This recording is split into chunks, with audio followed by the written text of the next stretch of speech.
Amy.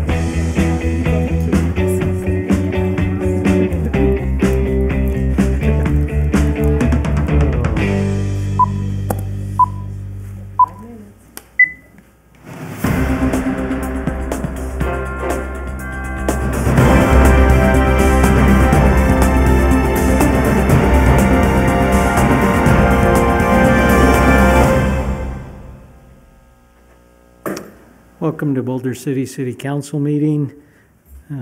We'll call the meeting to order. Posting and roll call. Yes, thank you.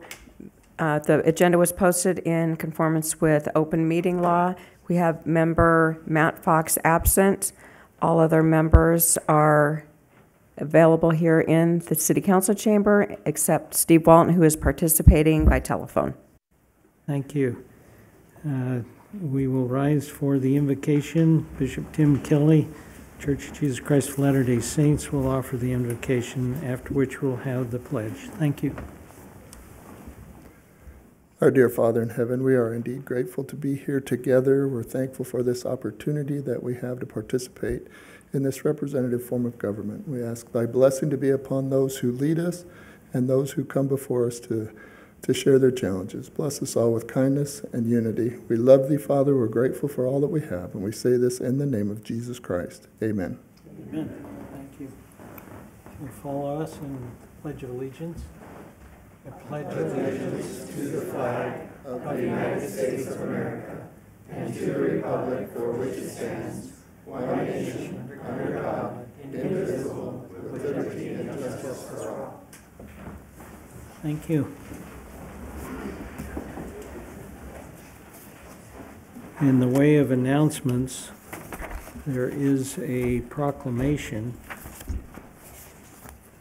recognizing the Boulder City Municipal Golf Course opened May of 1973.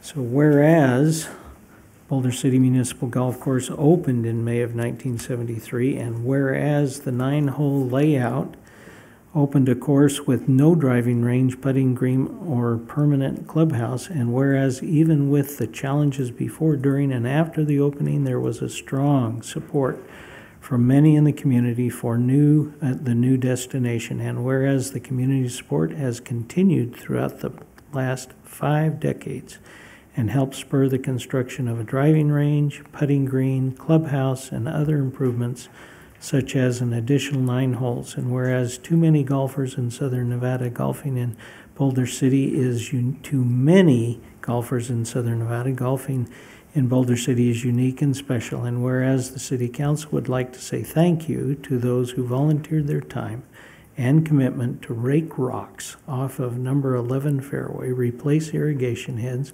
on the back 9 holes, increase the square footage of the clubhouse, and pull weeds as an effort to benefit the success of the golf course. And now, therefore, I, Joe Hardy, Mayor of Boulder City, Nevada, do hereby proclaim the month of May 2023 as Boulder City Municipal Golf Course 50th Anniversary Month.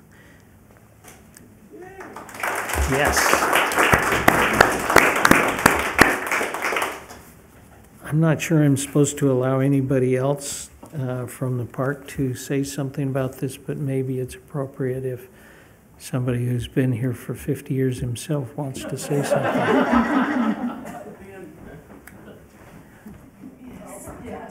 Mr. Mayor, members of City Council, it's an honor to talk tonight about 50 years at Boulder City.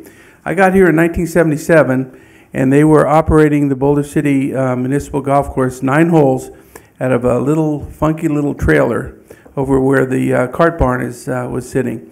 And Hugh Jeffries was the golf pro at the time, and actually it was a pretty good group. Denny Mays, who worked for the city, was one of the ones that worked on the irrigation system for the front 9 of the golf course. So when they opened it in the 1970s, he was very happy. A lot of people were happy. Dick Eisenberg was the city manager at the time, and he had a very hard time, but he was able to get the city council to buy off on building the 9-hole golf course and also putting homes around it. So Dick Eisenberg was married to Alice Eisenberg. Steve Corey was the son of Alice Eisenberg, and he used to work for me. So he told me about this this story. So it's kind of cool. I've been through a lot of golf pros. I've been through a lot of golf. We had a golf manager, Bob Conrad, there.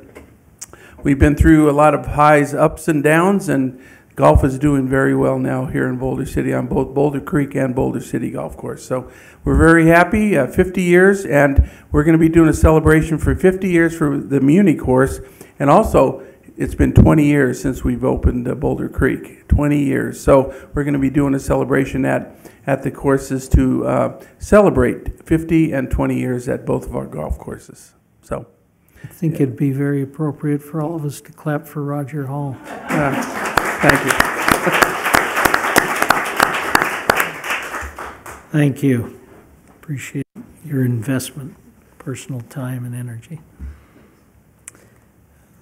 We will go now to public comment. Mayor, there's one more announcement. One more announcement, however. Public Works Director Carreri. Hello.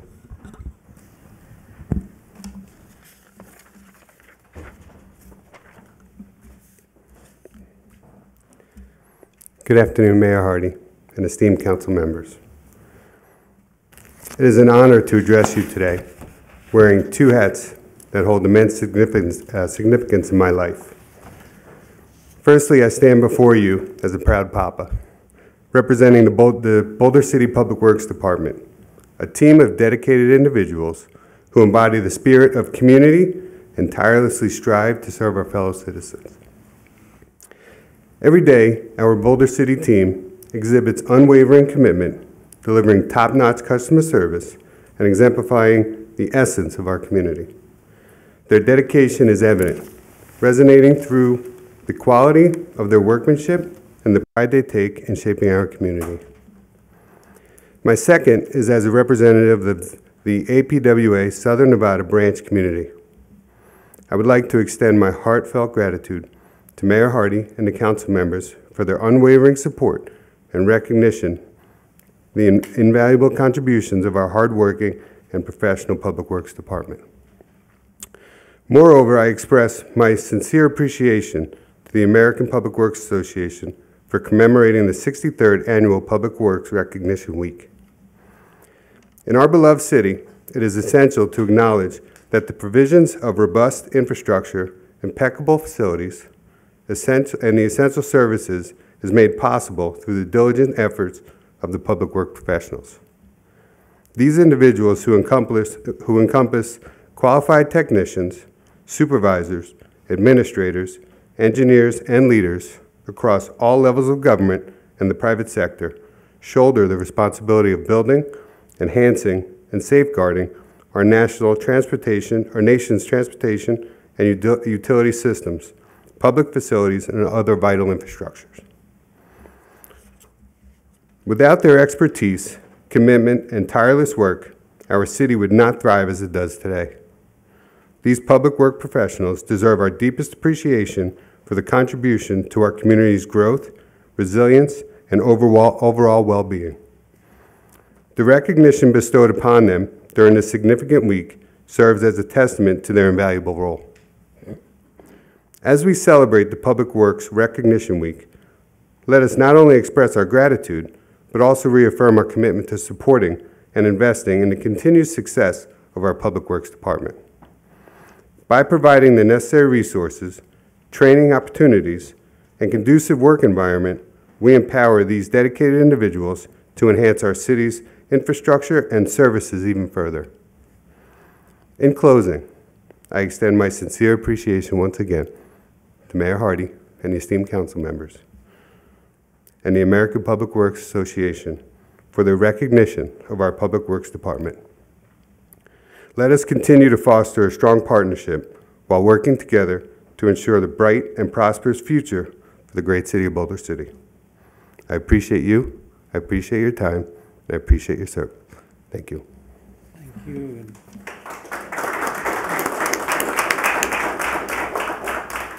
If you could stand up with the rest of the Public Works employees in your department, if please.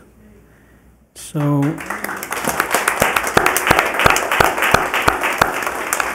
and before you sit down, Those of you that are watching this or will watch the rerun, if you could stand up wherever you're at, and if we could enjoy giving you thanks wherever you're at for whatever you do. Thank you very much.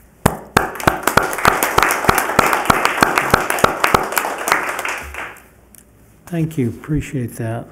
And is it safe to have public comment now? So we'll now have public comment. During this portion of the agenda must be limited to the matters of the agenda, and we will have some written and we may have some call-ins. So those of you who are here are welcome to come up to the podium and give your comments, as well as after that or in between we'll have those read by our city clerk, and if there's anybody calling in, we would like to hear that too. So we'll start with public comment right here in the room. Those who would like to comment, please come forward. Identify yourself by name. Those who are going to call in can start right now, 702-589-9629. Those of you who are trying to figure out who's going to go first, come up now. I'm not going to use Lou's name in a sentence right now, so. You had to do an order of a number or something. Hi, I'm Mary Alice West. I'm a almost 43-year resident of Boulder City. I wrote an email to Councilmember Steve Walton, so I'm just going to read it. I don't know if you get copies of any of that, but I'm interested in item number 9. I'm interested in what the possible text amendment to Title 11 is that's going to be discussed tonight as item number 9 for the council meeting for short-term rentals. I'm opposed to short-term rentals in Boulder City, but because I have seen 23 to 25 listings almost all the time online, I just assumed that I had missed the boat, that they were legal, that there was no reason for me to say I wish we didn't have them. Well, I since learned that they are not allowed, and then I did refer to Mr. Walton that he could look at the March 15th Planning Commission meeting at the 20-minute mark. It was very clear between Michael Mays and a Planning Commission person that I don't know his name, that they are not allowed and have never been allowed here. So I just want to say I'm against it, and I don't quite understand, if they're not allowed, why we have so many in town, and why there's no enforcement of the Planning Commission code or whatever code Title 11 is. Thank you. Thank you. Next.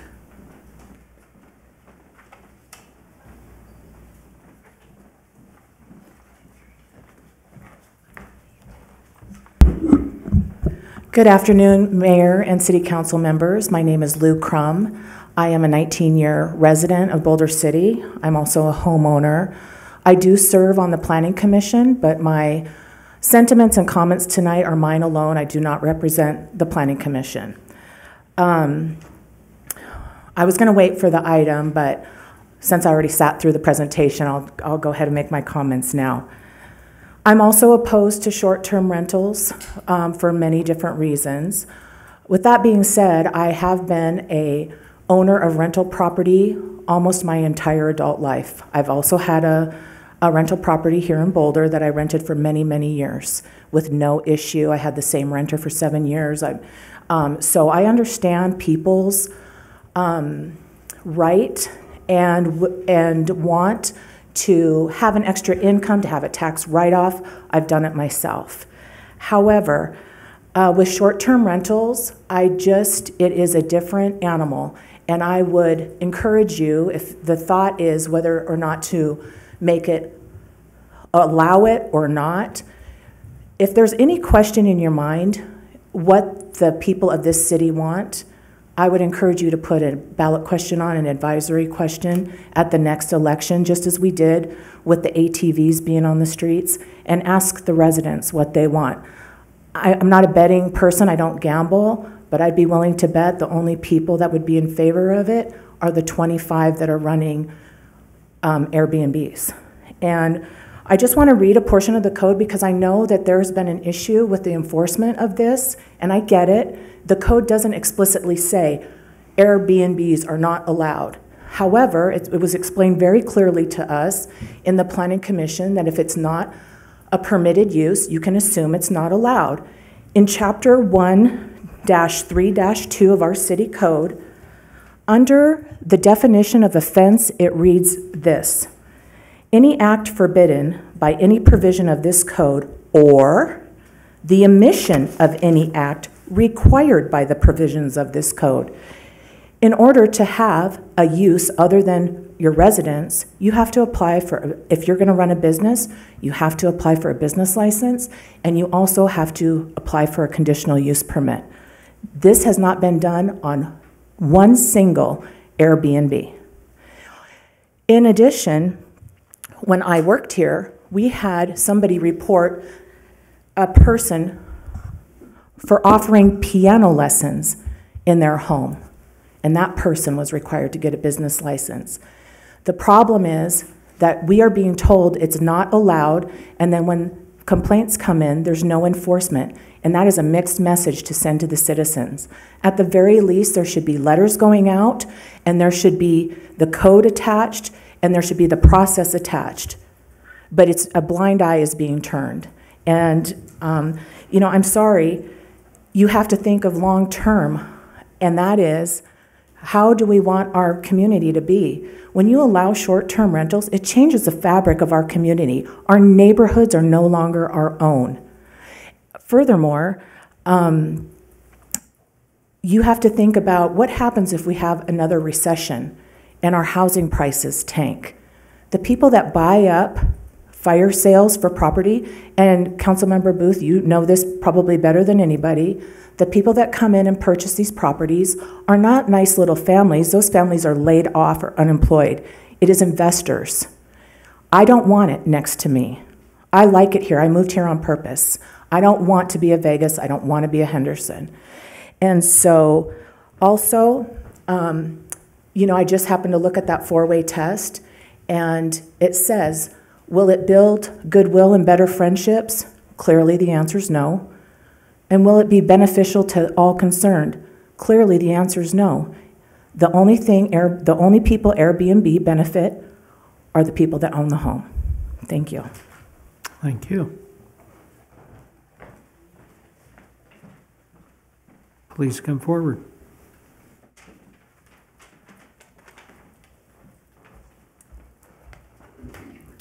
Good evening, Mr. Mayor and City Council members. My name is Merle Owens. I'm a Boulder City resident and have lived in the same home for 27 years in what most people call a nice, quiet, safe, and family-oriented neighborhood.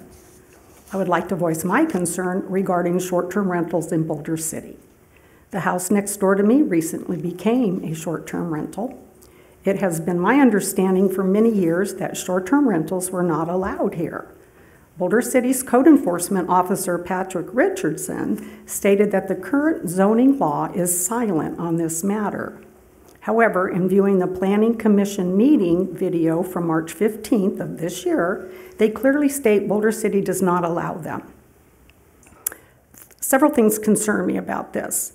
Why isn't the code being enforced? There are many homes in Boulder City listed on these rental sites. I no longer feel safe in my home knowing how many people are coming and going. It's like a revolving door right next door. Unfortunately, I share my side wall with their backyard wall.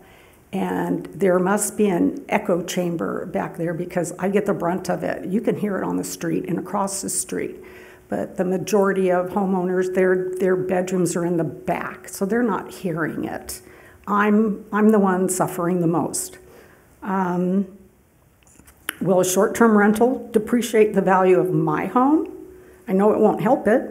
Do I need to disclose this fact if I decide to sell my home? That could be a detriment. Several different people that have stayed at the house smoke marijuana in the backyard. I can't even sit outside of my own home without the stink. How does the motel industry feel about this? And what about the realtors? How do they feel about this? It impacts a lot of people. I believe our town slogan, one of our older town slogans, Boulder City, home away for a day. If short-term rentals are going to be approved here, I feel we will soon be living just like Henderson and Las Vegas. And the complaints that I have tried to file, I have filed, nothing has been done. They were because of very, very loud disturbances, music, yelling.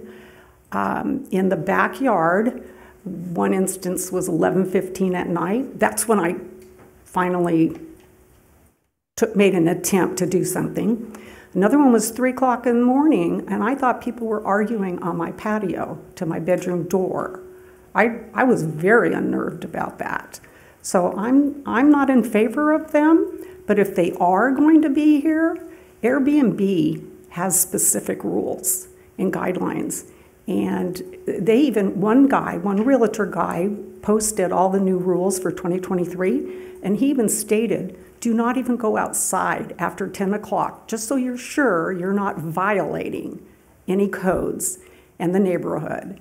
Well, the rules are supposed to be posted in the house. So if the rules are in there, and according to Airbnb, quiet time, 10 o'clock, even 11, are they not being followed or are they not posted? So I feel like I do not have an avenue to protect myself as a homeowner because this is being allowed. Airbnb also recommended you should go around and make nice with your neighbors if this is what you plan to do, so you will be successful. And you're supposed to give all the neighbors your phone number or a number to contact someone to report any disturbances. Not one single neighbor knew this was going on. So that's my opinion on the matter. Thank you for coming. Thank you.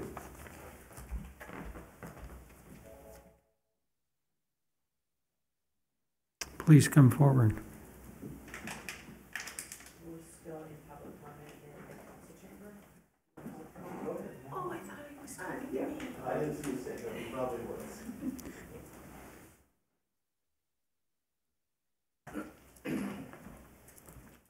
Good evening. My name is Deborah Callos.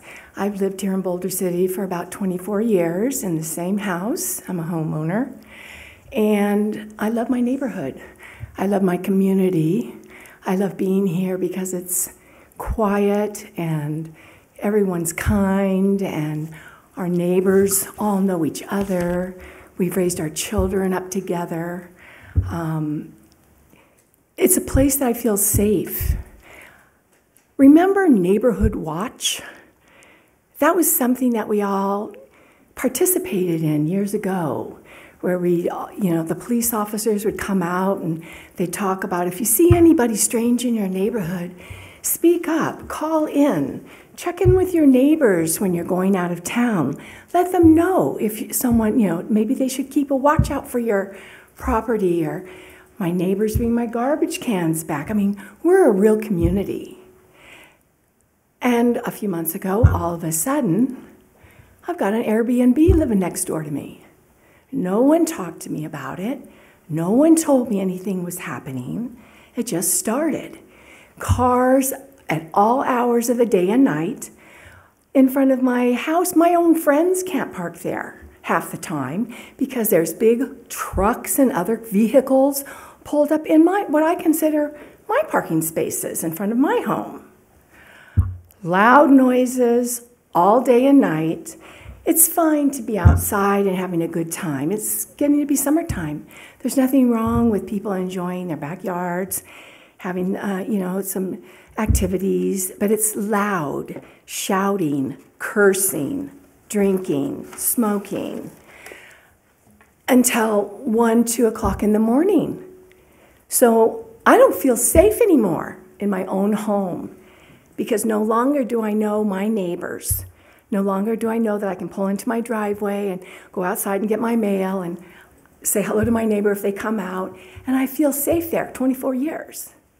And now there's strangers pulling in and out all the time that don't even say hello. They're just in and out. And I don't like the language. I don't like the vibe. It's changed my whole way of living there. And I live alone there. And it doesn't feel safe anymore. So I'm here tonight to speak up about how this has affected my life. And if there is an ordinance that we can be everybody clear about, because nobody seems to really know what the rule is, I am absolutely against short-term rentals. And if there's something that we need to sign, if there's a petition, whatever we need to do, I'm here to ask for your help, because we need to do something. I'm very unhappy. So thank you for listening to me. Thank you.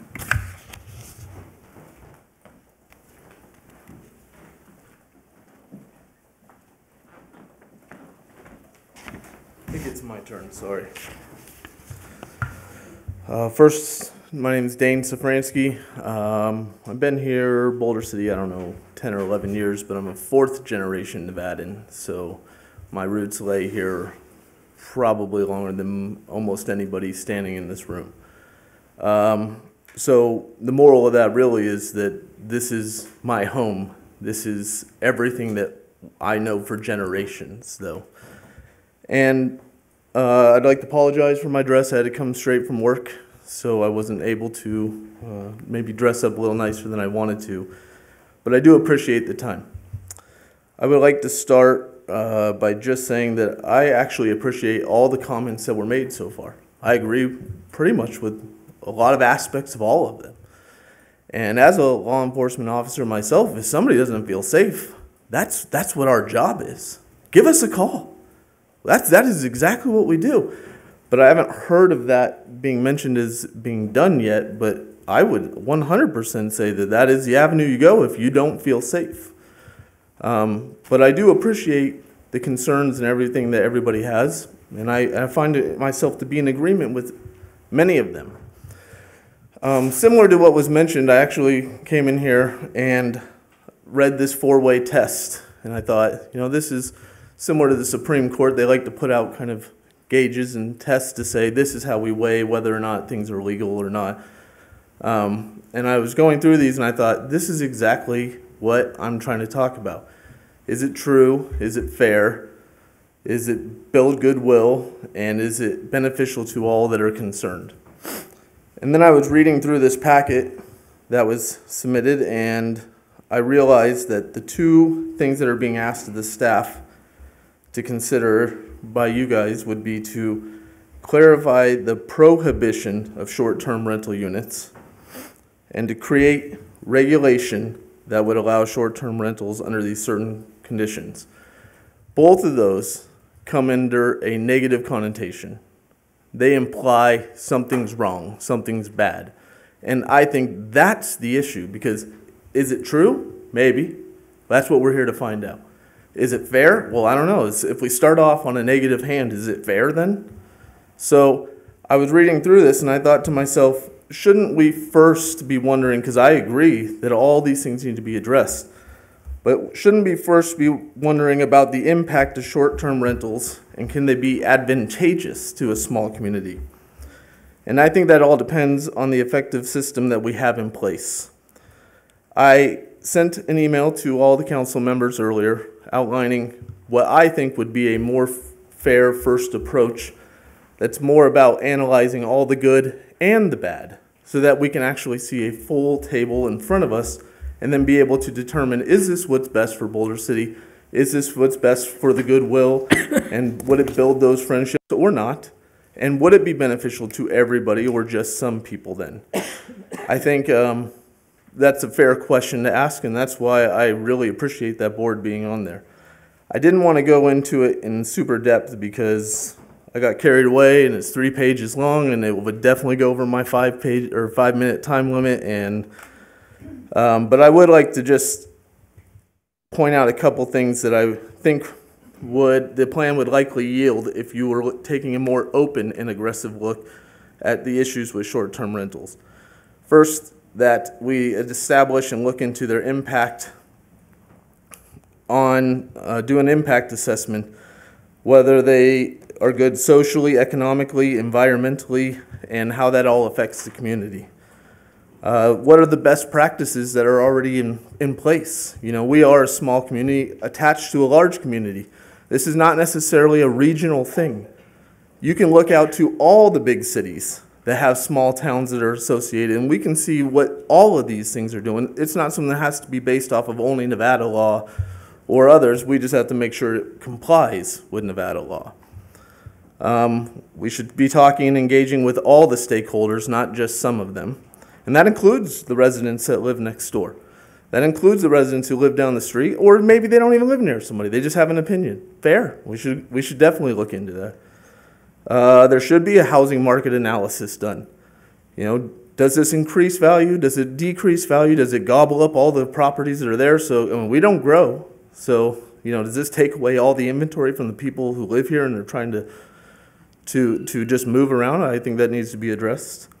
Is there community preference, and is there a compliance and taxation component that might need to go along with this? But a study of it from a fair view is what's going to yield the best results. I think there's a lot of things that people don't understand when they consider short term. So I'll use a good example. I know just in our neighborhood alone, the neighborhood that I live in, I'm sorry, I just implied our neighborhood, there are a couple families who there was a fire in their house, and they were out for a couple months. And there was a flood in their house, and they were out for 6 weeks. And these are people, one of them who had kids, and if they had to move all the way to Henderson or Vegas while that was being repaired, you know, not wanting to uproot their children, the amount of time they'd have to take off from work to drive, you know, just to get their kid to school, then leave work because it's, you know, they can't walk home from that distance. There's no bus. Or in the other case, you know, the other person, they worked in town and they are actually a staple of this community, and them not being here would be detrimental. And these are just small examples of benefits that short-term rentals offer to the people. So I absolutely appreciate everything that's been said. I think there is room for all of that comment too, and how it can apply. I would just ask that when we go forward in this process, which definitely needs to happen, that it is done from a fair and equal stance to try to get the best information possible. If you have any other questions for me too, you can find me. I know the mayor knows where I live, so he can come bother me if he needs to, and well, I'll try to help however I can. I appreciate it. Thank you. Thank you. Next.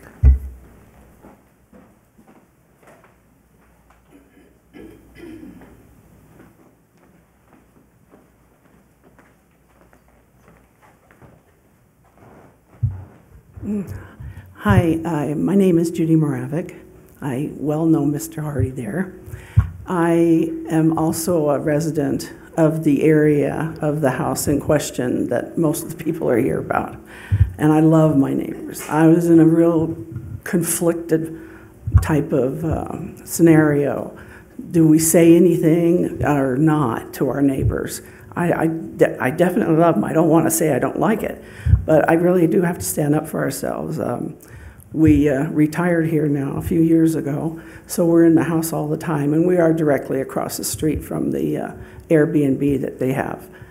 I can say, honestly, we have not have been impacted by noise because our house has our bedroom at the back of the house, and we go to bed at 10 o'clock. So I have seen the lights there. I know there were people there having a good time the other day because I think of graduation coming.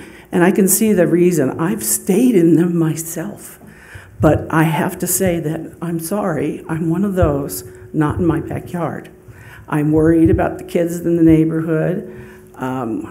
These people come and go every weekend. What I don't understand is when I was first told that it might be a B&B later, I found out that it was illegal. I called the city, they said it was illegal. So I really didn't worry about it. And then I talked to a gentleman who's since retired from the city, and he said he lived next to one for a while The neighbor had taken it and changed it into an Airbnb. They didn't say anything for a while until there was one big, giant, horrendous party that kept them up all night. And then they did make complaint, and at that time, they shut it down. They gave the guy a citation or something. They gave him a fine. He ended up selling his house. So I thought, well, if I've heard that, there probably won't be any B&B across the street. And so when it went in, and I was like, did anybody check? And then what in the heck changed from that point to now that we absolutely don't pay attention to them? Because honestly, this guy was given a fine, and now we just look the other way. I was hoping that it would be explained and maybe looked into. I would love to see a vote for the people too. But we are under 25,000. I think that's the amount of people that the Clark County or the state said you had to put something on the books about Airbnbs. And because we're under 25,000, we don't have to. I think at that March 15th, they specified that they had said it was illegal, and I thought, well, if it's so illegal, and that was during that whole time period that gentleman talked, I just don't get it. What happened? I don't know if it's the people that got into it, or is it too hard to contain? I actually went down to the police department and I said, what are your cases on Airbnbs? I've worked for a department and retired after 40 years in police work. We could certainly check stats under all kinds of cases. And they told me they don't have it under Airbnb. I'd have to give addresses, and I'd have to, it would be a noise complaint of some type.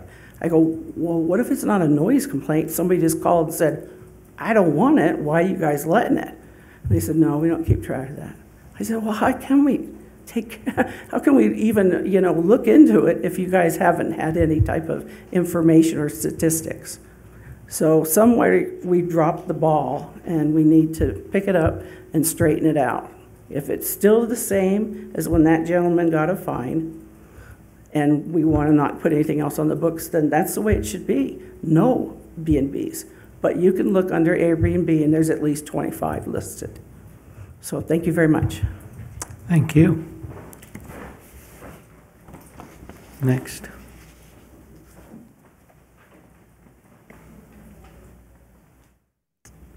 I want to read.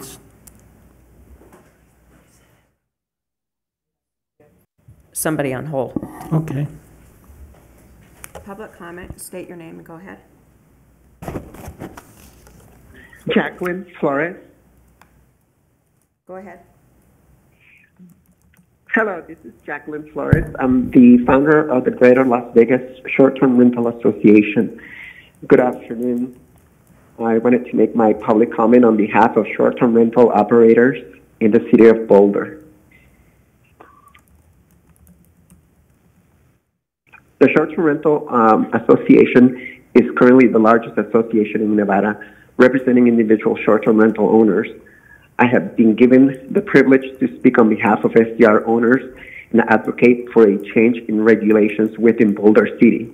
Instead of banning or excessively regulating short-term rentals, I am here to encourage the officials to embrace them and unlock their potential. Short-term rentals, or STRs, provide a remarkable economic opportunity for homeowners, particularly for those who are struggling to make ends meet. These rentals allow homeowners to utilize their properties in a productive and responsible manner, generating additional income that can be vital in today's challenging times. By embracing SDRs, Boulder City has the chance to create a flourishing economic environment, benefit both homeowners and the community at large. We've heard it said before, and it bears repeating, let us help give Boulder City a bright and prosperous future. By welcoming short-term rentals, we can attract visitors from far and wide, injecting fresh energy and revenue into our local businesses. Imagine the bustling streets, the vibrant shops, and the opportunities for growth that would follow. Our city has so much to offer, and SGRs provide an avenue to showcase its beauty and charm to those seeking memorable experiences. Furthermore, allowing short-term rentals in Boulder City would empower homeowners to maximize the value of their properties. In a time when economic stability is paramount, homeowners should have the opportunity to make informed decisions about how they manage their assets. By embracing SDRs, we empower homeowners to take control of their financial future and contribute to the growth of our community. Now, I understand concerns may exist regarding the potential impact of SDRs on the fabric of our neighborhoods. However, it is important to remember that with responsible regulations in place, we can strike a balance that preserves the integrity of our residential areas while reaping the benefits that SDRs bring. Through thoughtful planning and effective enforcement, we can address noise concerns, parking issues, and any other potential challenges that may arise. By working together, we can ensure that both SDR owners and residents coexist harmoniously, embracing the overall quality of life in Boulder City. In conclusion, I urge the Boulder City officials to reconsider their stance on short-term rentals. Let us not fall into the trap of banning or excessively regulating an industry that has the potential to bring immense economic opportunities to our homeowners and invigorate our community. By embracing SDRs, we can pave the way for a bright and prosperous future for Boulder City. Let us seize this opportunity to unlock our true potential and create a destination that both residents and visitors can proudly call home. Thank you. Thank you. Anyone else on the phone or written comments? Yes, I have written comments.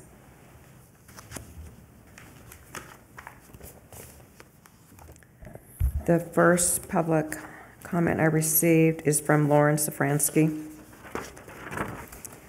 Good evening, Mayor and Council members. My name is Lauren Safransky, and I write to you on item number 9 regarding an amendment to the City Code on short-term rentals. I've had many discussions with other short-term rental hosts here in Boulder City over the last week, and we have many concerns about the way this issue has been presented to Council thus far. Our fear is that permanent decisions will be based in falsehoods that stem from frivolous complaints. Tonight's agenda item is opening the potential for great discussion. I think we can all agree on the positive impact tourism has on Boulder City. People from all over come to and enjoy our many amenities, and short-term rentals provide an opportunity for people to come and stay here in a family environment, an environment that the Nevada Inn, for example, cannot provide. We have hosted many wonderful people from all over the country that eat at our restaurants and shop in our small businesses. In speaking with other hosts, I have learned about how short-term rentals supplement their income in a dying economy and the investments they have made into their homes to provide the best experience possible for their guests. I have also spoken with residents in town who regularly utilize short-term rentals. It's not for me.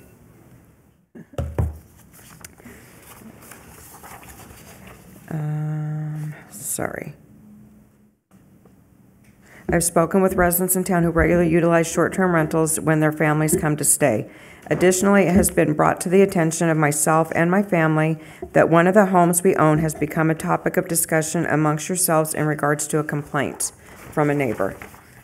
We want to clarify that this particular neighbor's complaints were also presented to Airbnb. Airbnb takes complaints of any nature very serious, as do we as homeowners.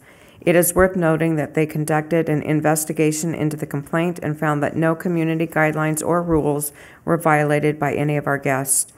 We have been subjected to unwarranted harassment, including our guest, as a result of her discontent for an Airbnb being in the neighborhood. We have spoken with many neighbors and always consider their feelings when making the decisions to host guests in our home.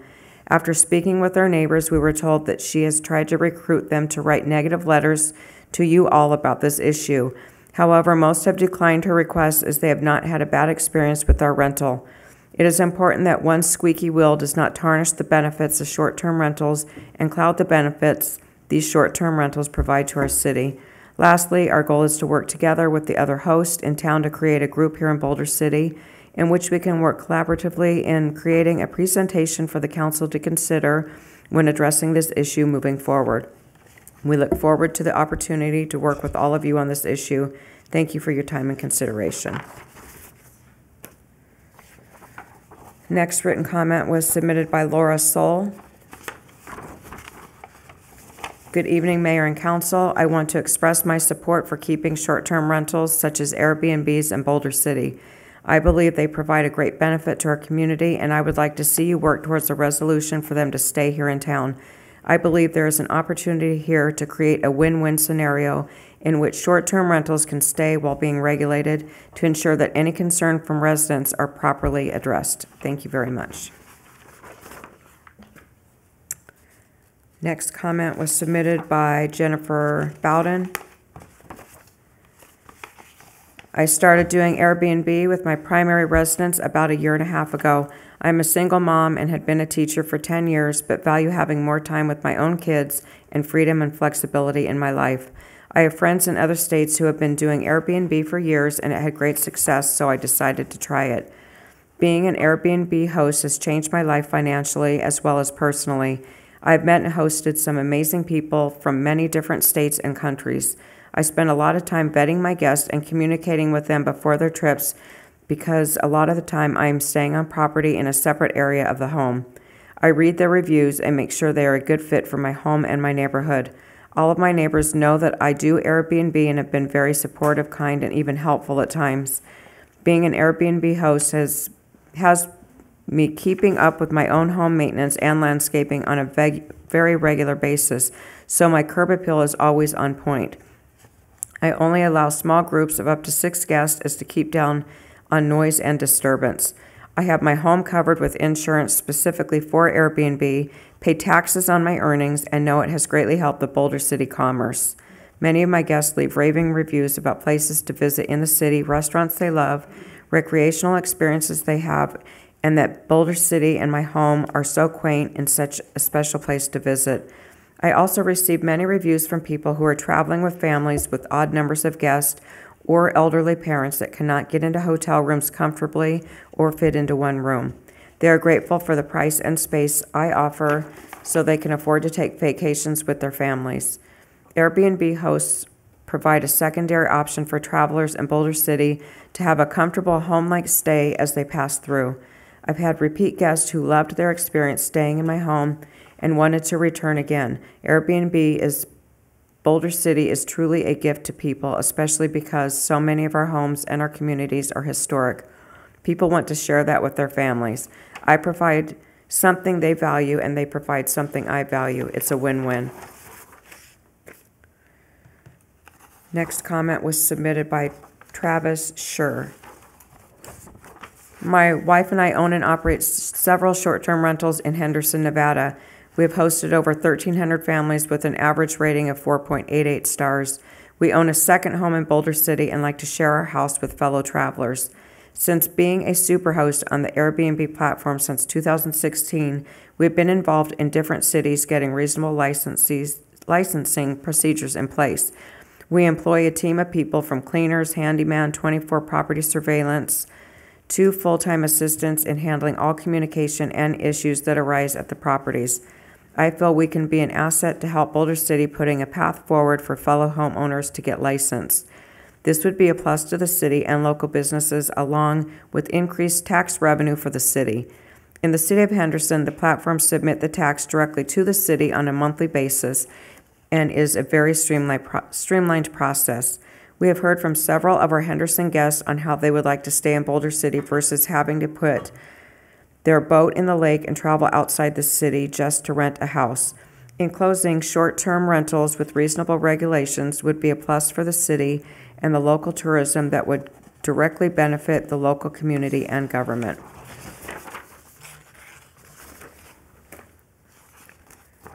Next public comment was submitted by Melissa Cassidy. For hundreds of years, Americans have been able to provide accommodations in their homes for travelers. Rather, they did that with an exchange of money or goods and services. This tradition has continued. It allows families to travel cheaply in an ever-challenging economic situation that we are facing today. It allows long-term travelers the ability to extend their travels and stick with their budgets, seeing more of our great nation. Now jurisdictions across the U.S. are banning the ability of homeowners to do what they wish with their properties for these travelers. Meanwhile, it is harder and harder to make ends meet with one job. I urge you to allow short-term rentals in Boulder City so that people can see your beautiful city on the way to the dam, the Grand Canyon, and points beyond. They will help buoy up restaurants and employ people to clean and repair their homes. I urge you to enact common sense rules to allow short-term rentals. That's the last public comment. Is there anyone on the phone? There is not. Anyone else in the room would like to come forward? Seeing none, we will move on to the agenda. Possible action, approval of the regular agenda. Is there a motion? I move to approve the regular agenda. I'll second that. Moved and seconded. Any discussion? If not, those in favor say aye.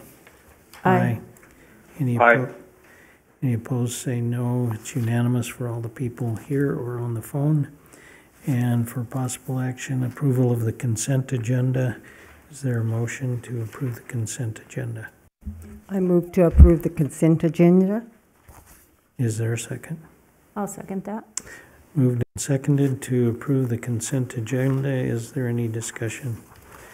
If not, those in favor say aye. Aye. Aye. Aye.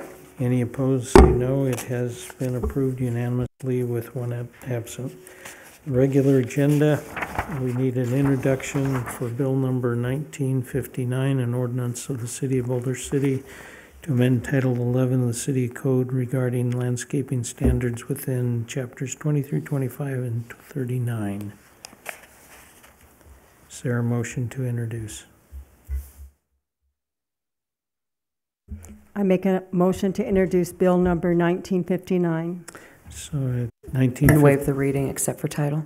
And waive the reading except for title. Thank you. Bill number 1959, an ordinance of the City of Boulder City, Nevada, to amend Title 11 of the City Code regarding landscaping standards within chapters 23, 25, and 39. This matter will come before the City Council for consideration at the June 13th, 2023 meeting. Thank you. Moving to the regular agenda, number 7, for possible action, City Council appointments. Madam City Clerk. Yes, thank you. As you'll recall, City Council made appointments to regional boards after they were sworn in November. And at that time, Mayor Hardy was appointed to serve on the Southern Nevada Health District Board and the Regional Transportation and Flood Control Board, as well as a resident appointed to serve on the advisory board to the Southern Nevada Health District. At that time, due to NRS regulations for these bodies, you were actually appointed to unexpired terms. NRS regulates when they have terms, and their terms will run from July 1st, 2023 to June 30th, 2025. So we need an appointment to all three, please. And did we mention Paul Klaus being, or would that be in a different motion? Yeah, that's item B. And yes, resident Paul Klaus is interested in reappointment, and he's here if you have any questions of him. He nods, he's still willing. Okay, thank you. For the record, he's a good nodder. Appreciate your service. Is there a motion? Can I take a motion to approve all three, A, B, and C? It'd be best if you could take them separately, please. So I would take a motion to approve A and C to continue with Mayor Hardy being reappointed to the expired term for a full term. I'll second that. I would take that as a motion, and I would take a second.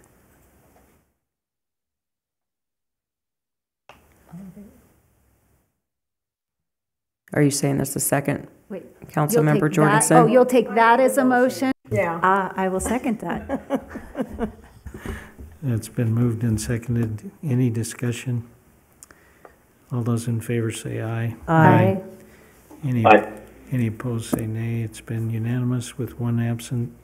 And then I'll take a motion to approve Paul Klaus being reappointed as the Southern Nevada Health District Public Health Advisory Board member. I will move to appoint Paul Klaus as the Southern Nevada Health District Public Health Advisory Board. And is there I'll second that. moved and seconded? Any discussion? Seeing none, all those in favor say aye. Aye. Any opposed, say no. It's unanimous with one abstention, absent. We'll move on then to number 8 on the tentative and final budget. Number A, public hearing. Good evening, Mayor. Angela Mannanen, our budget manager, will be providing the presentation for you this evening. But first, we need a public hearing on the 2023 to 2024 tentative budget. We'll open the public hearing.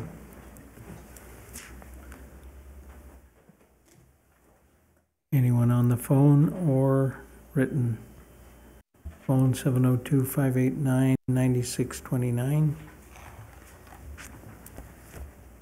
Seeing and hearing none, we will close the public hearing and move to B, the resolution number 7639, resolution of the City Council establishing classification titles and position ranges as required by the City of Boulder City Municipal Code.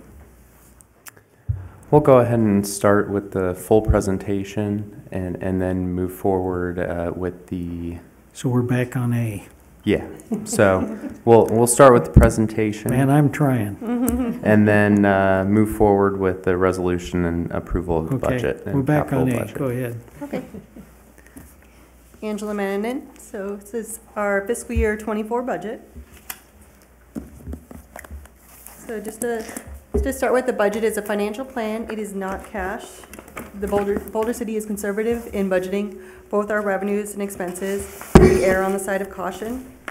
Fiscal year 24 is balanced, in which means we have adequate resources for budgeted expenses and contingencies with the goal of providing Boulder City with the great services the community has come to expect.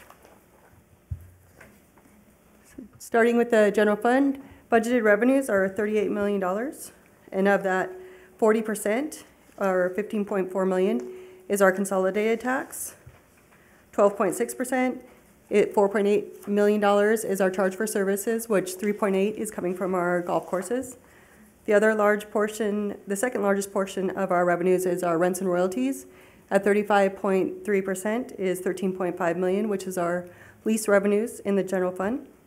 And then taxes are $6.6 million, which is, or 6.6%, my apologies, and which is $2.5 million, of which $2 million is property taxes. So general fund expenses for the budget fiscal year 24 is $46.9 million. The largest portion of that is for public safety at 35.8%, which is $16.8 million. And then recreation and public works are both at 15.7%, which is $7.3 million. And administration and policy is at 14.6%, which is $6.8 million. Community development is at 4.3%, or $2 million. Transfers out is $4 million at 8.7%, and contingencies is $1.2 million, or 2.7%.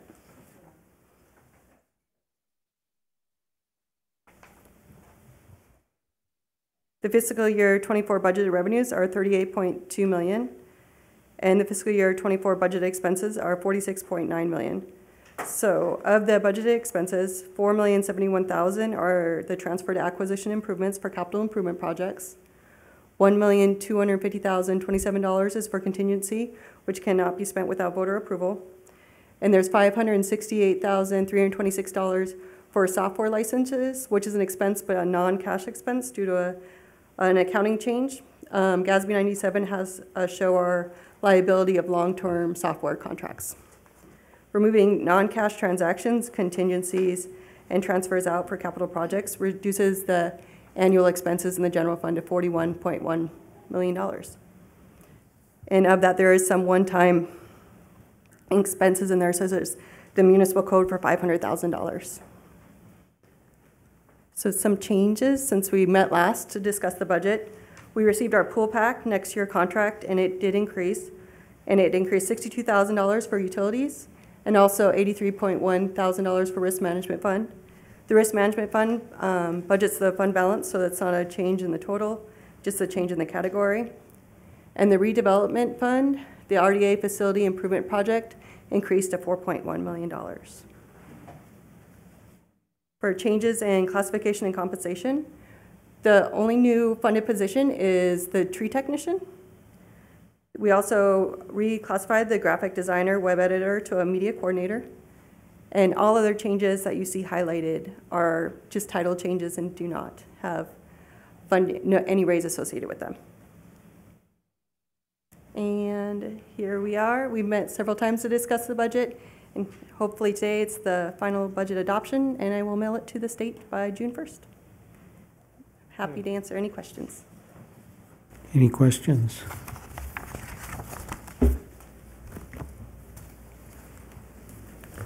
Go ahead.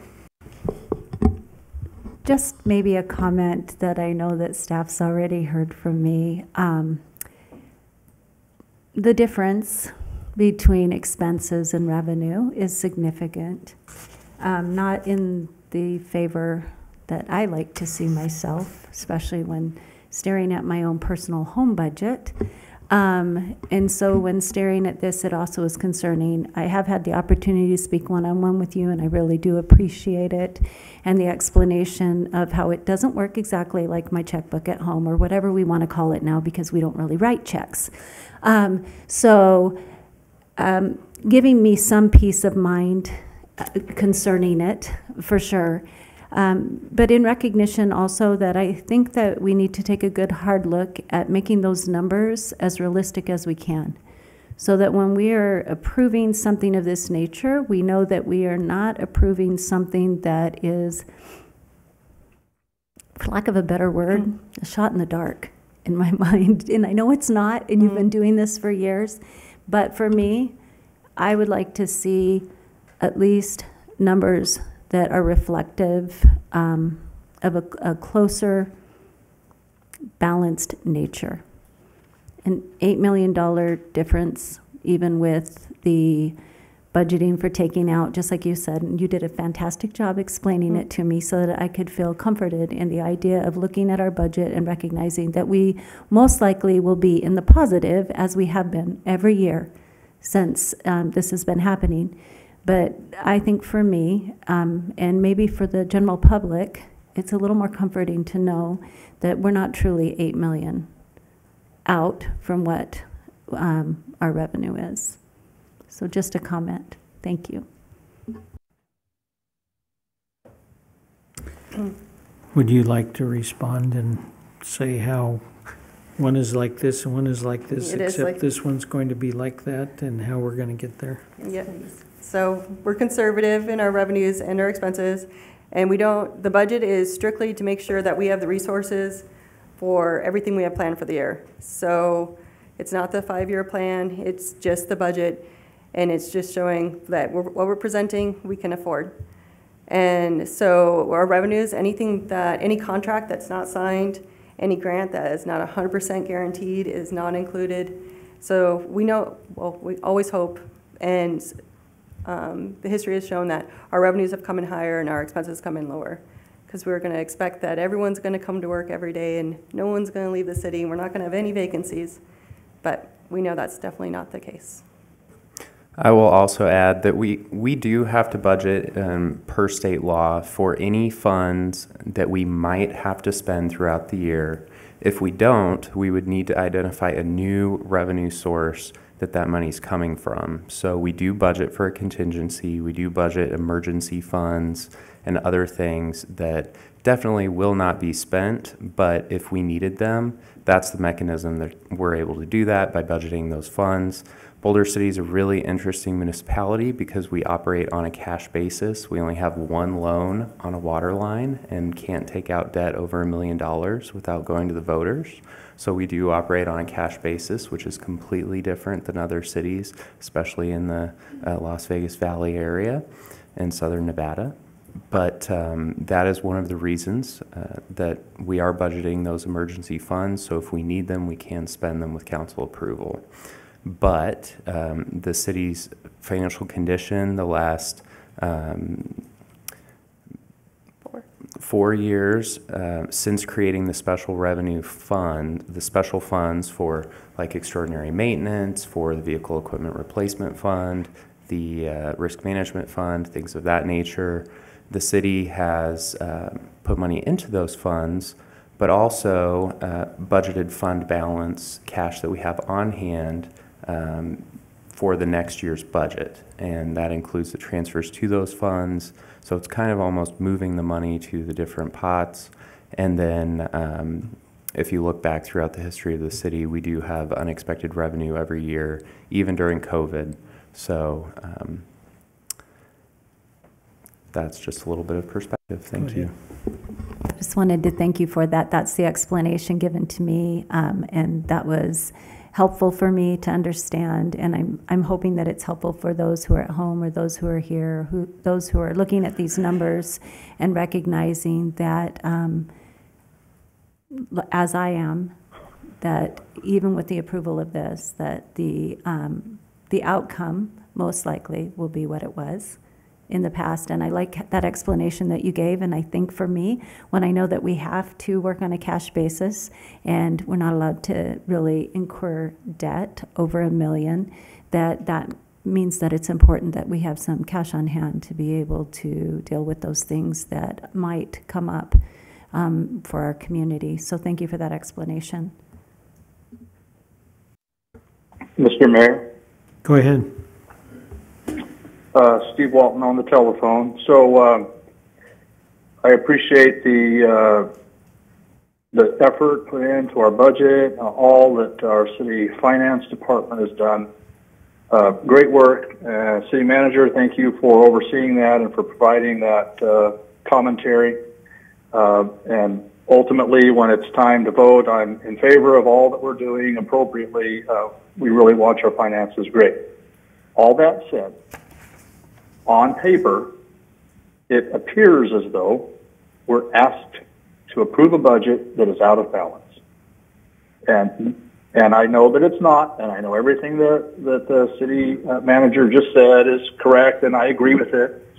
But when I look at that, it just gives me a moment of pause. And I've seen other government-related budgets similarly administered, but the one difference that they come to a balance at the end is that they vary the amount that would go into additional funds or into surplus funds and estimate that, because that will depend on what is spent in hard costs required. And the additional funds, we have a goal, but we meet it as we can based on the hard costs. And so there can be some latitude in those additional costs or the balance carry forward to the following fiscal year and still, at the bottom line, present a budget that on paper shows being balanced. And so those are my comments. I think they're similar to what Councilmember Jorgensen had to say. Again, I agree with everything the city staff is doing, and the budget is run, according to the awards we're getting, and I appreciate that. But that just gives me a moment of pause, and it makes me wonder why we can't show something that shows exactly the conservative way in which we do, and we don't count the leases or contracts that are signed until they're signed, but still show a balanced budget on paper. So those are my comments. Thank you. I'm going to go out on a limb here, unlike my usual self. As I understand it, if you budget it, you can spend it unless you don't have it. if you don't have it budgeted, you can't spend it even if you have it. Correct. Does that sound like what it is? And therefore, we have to budget it in order to be able to spend it if we get it. Whereas if we don't have it budgeted, then we can't spend it even if we got it. Yes. And that's how I look at it.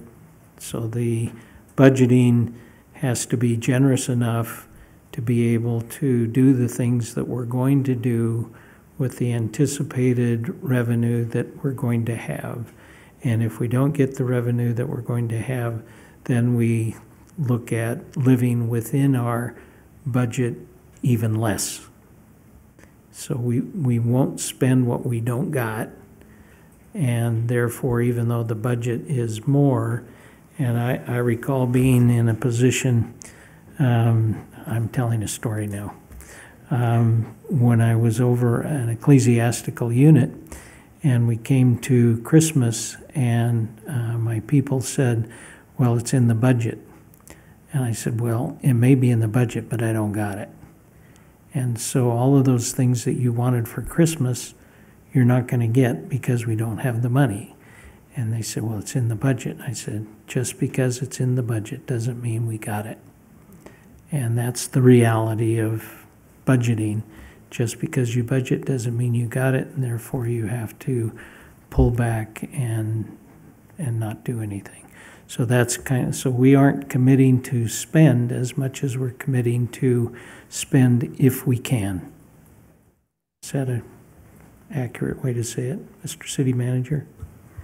Yes, sir, I would say that's accurate. And I do want to add that our new finance director, Cynthia Sneed, she is at the Government Finance Officers Annual Conference right now, but she's picking up lots of wonderful things to bring back to us. And I'm very excited about just her general knowledge as a whole and her extensive experience in long-range planning. So I have a strong feeling that she will be packaging the budget in the future in perhaps a different way that perhaps will be what Ms. Jorgensen and Mr. Walton are hoping for.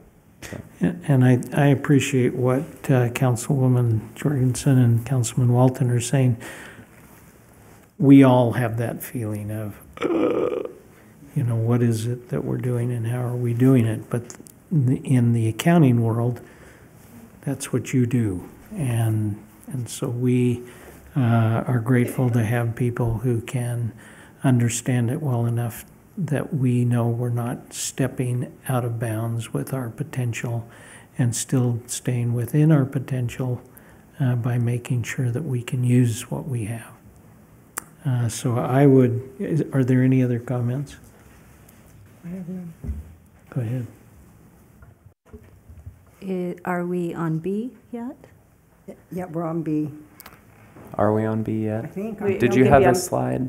So, I went over it very quickly for B. So the only changes were our tree technician and changing the web designer to a media coordinator, and all the other highlighted ones were just title changes. So that was included in the presentation that we got from STEM to Stern. So we could accept a motion. I have a question regarding. Go ahead. Thank you. I just have a question. Recognizing all of these classifications and compensation listings in here, if it's listed in here, does this mean that we have to hire this, or does this just mean it gives us an option for it?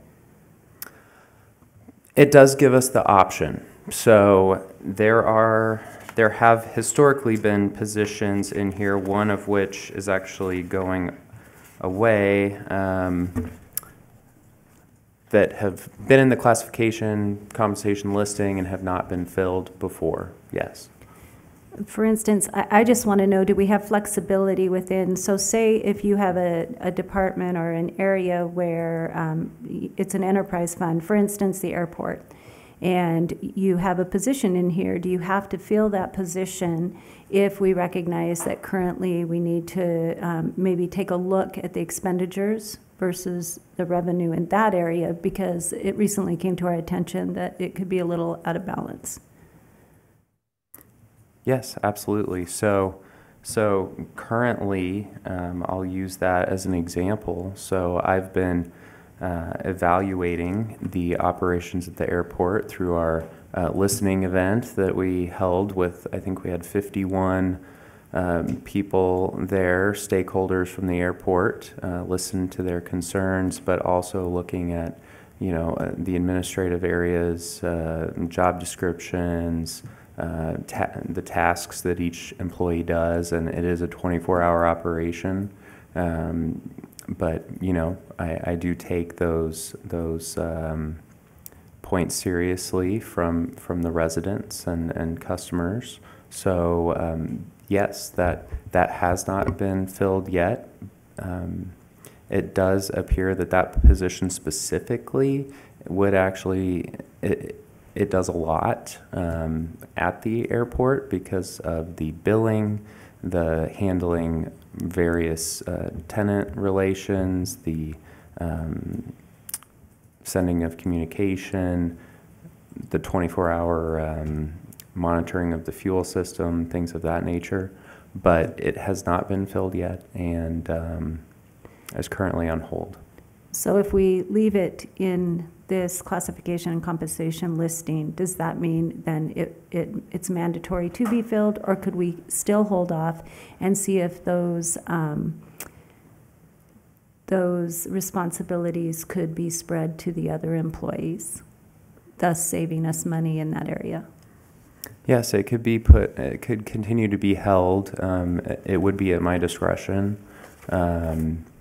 So if it is in this listing, it's at my discretion. I was planning on putting together a report related to my observations on the operations. Okay, wonderful. Thank you. Again, this would allow us to hire somebody, doesn't force us to hire somebody. Correct. Any other observations or questions, even from afar? Well, I'd just like to say I'm looking forward to seeing that report. I think that it will be interesting and worthwhile. So thank you. Are there any other questions, observations? If not, I would accept a motion to approve B, Resolution 7637. I'll make a motion to approve Resolution 7637. Is there a second? I'll second that. Moved and seconded. Any comments or questions or discussion? Seeing none, all those in favor say aye. Aye. Aye. Can you say aye? I did. Unanimous with one absent. And then on C, discussion approval of fiscal year 2023-24 final operating capital budget. Can I ask for that approval now, unless there's more questions? I would accept a motion to move to approve item C. I move to approve item C, the fiscal year 2023 to 2024 final operating and capital budgets. Been moved I'll second that. and seconded. Any discussion, questions? See none, all those in favor say aye. Aye. Aye. Any opposed say nay. It's been unanimous with one abstention, or one absentee. We're now on number 9, discussion staff direction regarding possible text amendment to Title 11 of the City Code regarding short-term rental regulations as requested by Councilman Walton. And Councilman Walton, would you like to open this discussion? Thank you, Mr. Mayor. Let's remember as we have this conversation that short-term rental is defined as rental at 30 days or less, and that this does not apply to anything above that. There have been comments about 6 weeks rental or 2 months rental or whatever. This is only 30 days or less, and it's important to make that distinction. So I bring this up for a couple reasons. Let me expound on those if I can. First of all, we've received I have received comments, as was made in public comment, from members of the community, and not just from 1 or 2 people, and not just from one neighborhood, but in various parts of the community. And it's been difficult to resolve some of the offenses that people have outlined in the public comment, and that's a concern. But also a large concern to me was the statement given back to the resident that, in essence, quote, "there's nothing we can do about it." To me, that's a real problem that would prompt council to bring this to the agenda and have that conversation. And another reason that I think this is important is when I sat on the Planning Commission, anybody that wanted to operate a home-based business needed to come before the Planning Commission, receive a conditional use permit, and in some cases have restrictions for hours of operation or provide validation of traffic impact and parking for the neighborhood. And in some cases, on the Planning Commission, we gave instruction to staff to follow up after 1 year to verify that there were no complaints regarding the conditions that were placed on that home-based business with the conditional use permit. So those are the primary reasons that prompted me to ask staff to bring this forward.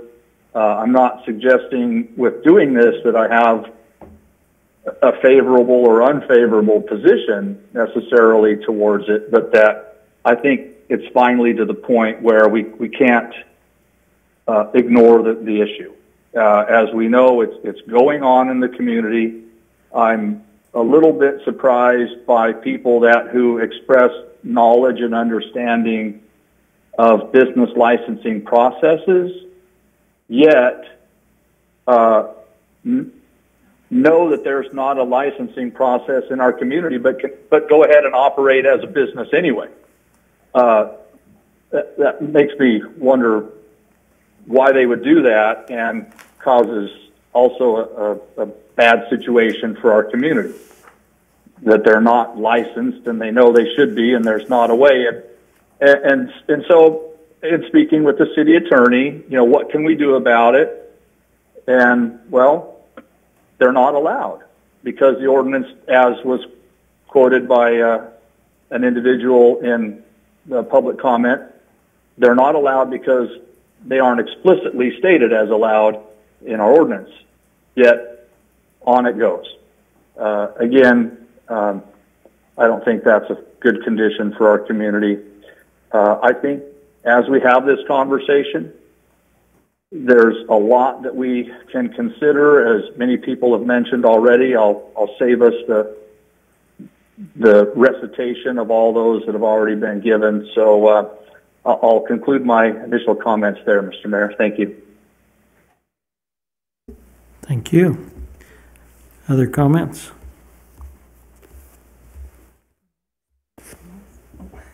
I didn't know if you said Council. public comment or us. Go ahead. I'm sorry. I did have several questions or statements that I'd like to make. I agree with Steve on this, that it is going on in this community, and a lot of people know it's not supposed to be going on, but it goes on.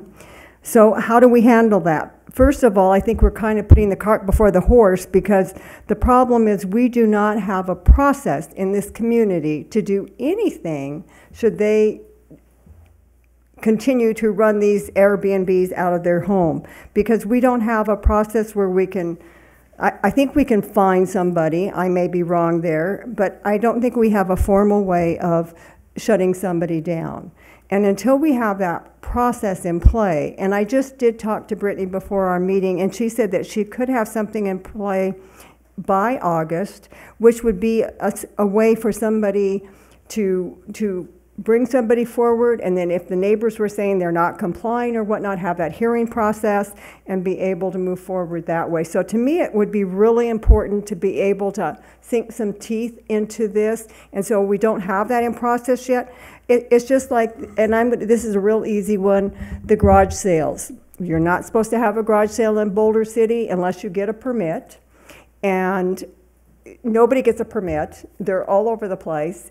And then we have some habitual ones that haven't been able to be shut down either, because code enforcement just goes out, and it's not a criminal offense, so we can't take them to Judge Miller and prosecute them that way. So I think we really need a formal way of having help for somebody if this is in your neighborhood.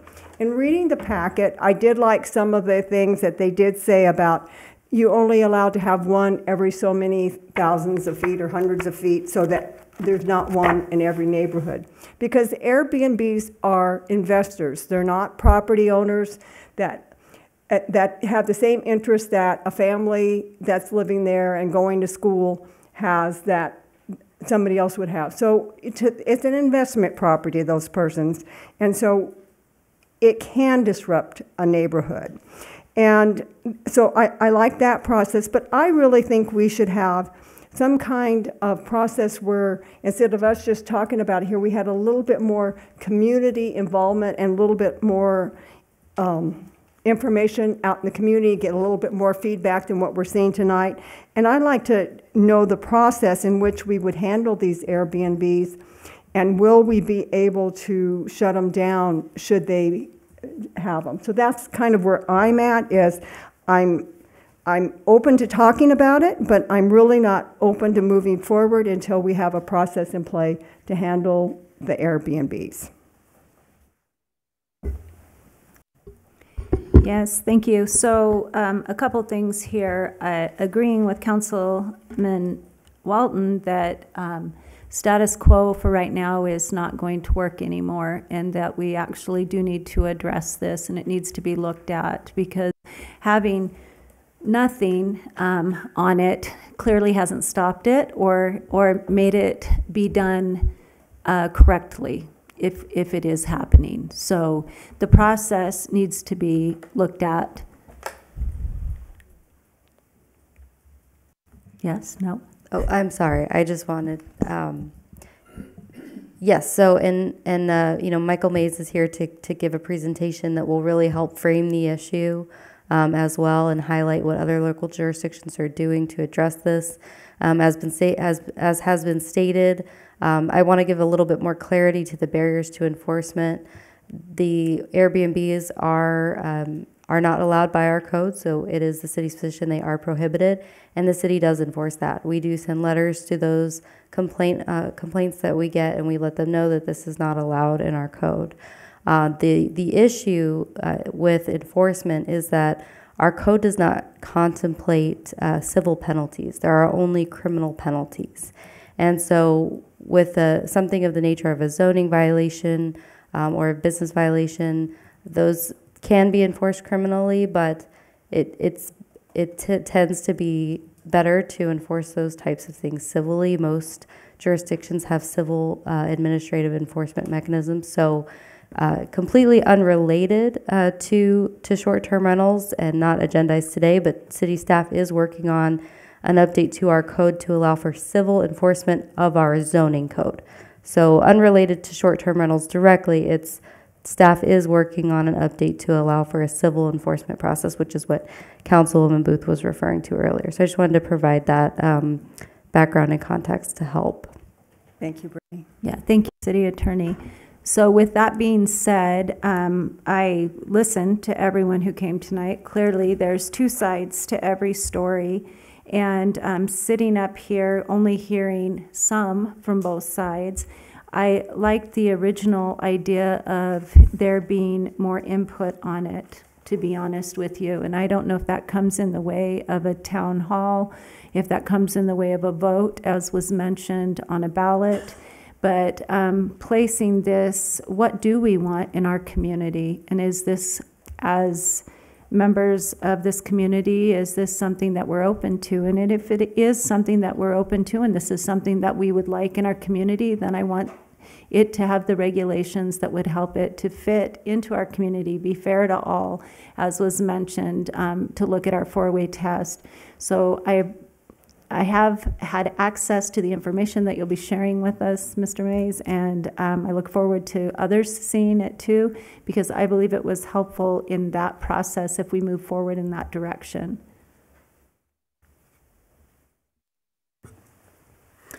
So just to add a little more, staff has been working on this item and we're planning to bring it forward at some point. So we do have a presentation put together that our Community Development Director, Michael Mays, provided to the Planning Commission not too long ago that goes over what the different jurisdictions are doing.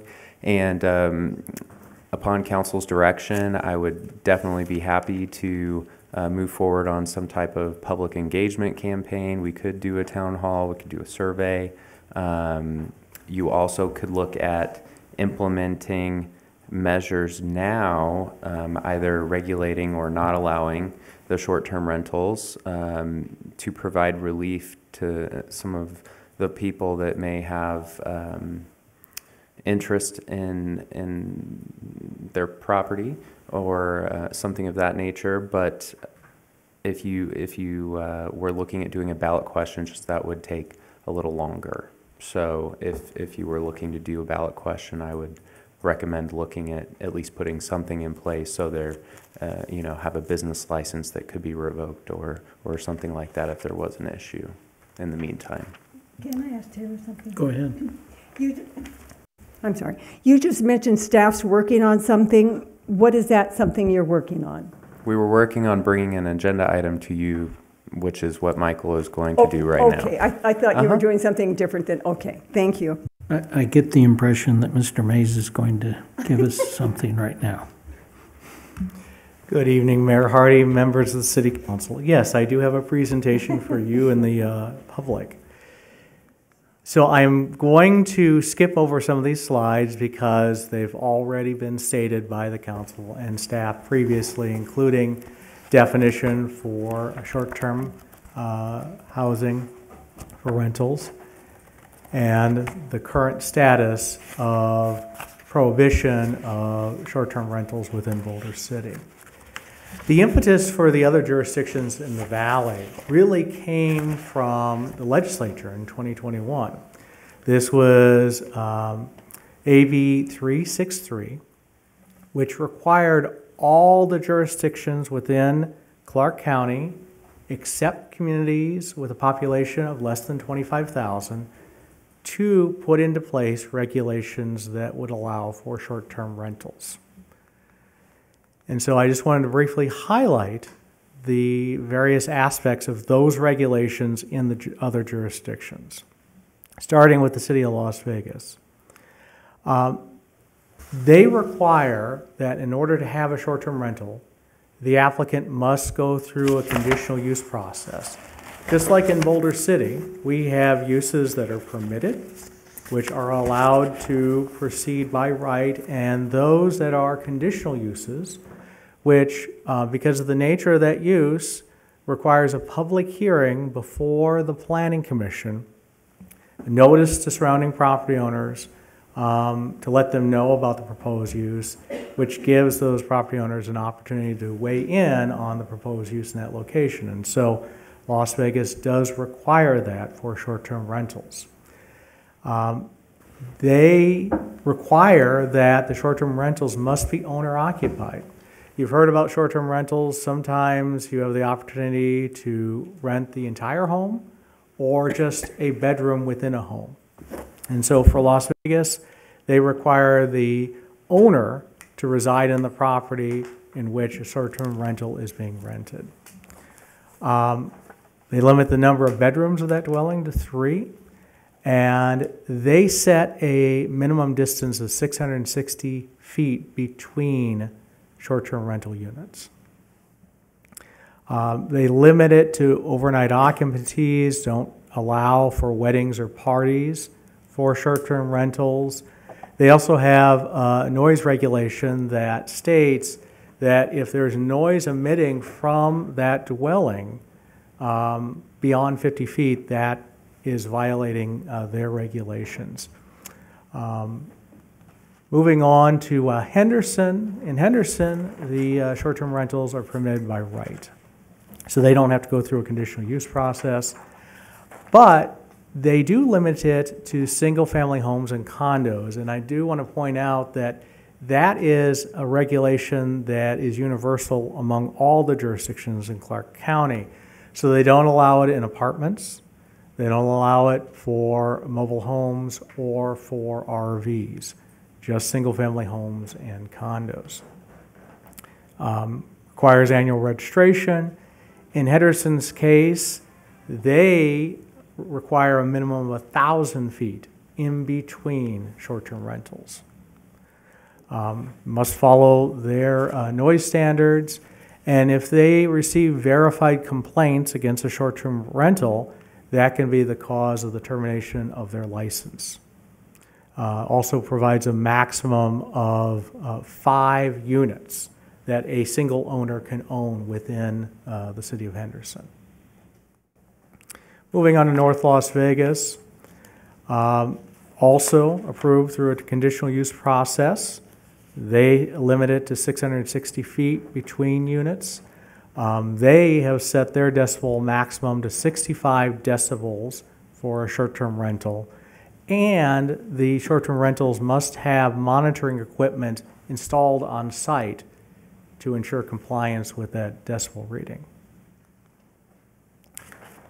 With Clark County, they have established in their regulations a maximum of 1% of all dwelling units within the county can be short-term rentals.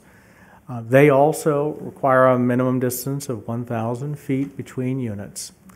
And another provision, and this would be an exception to that rule, is within a condominium complex.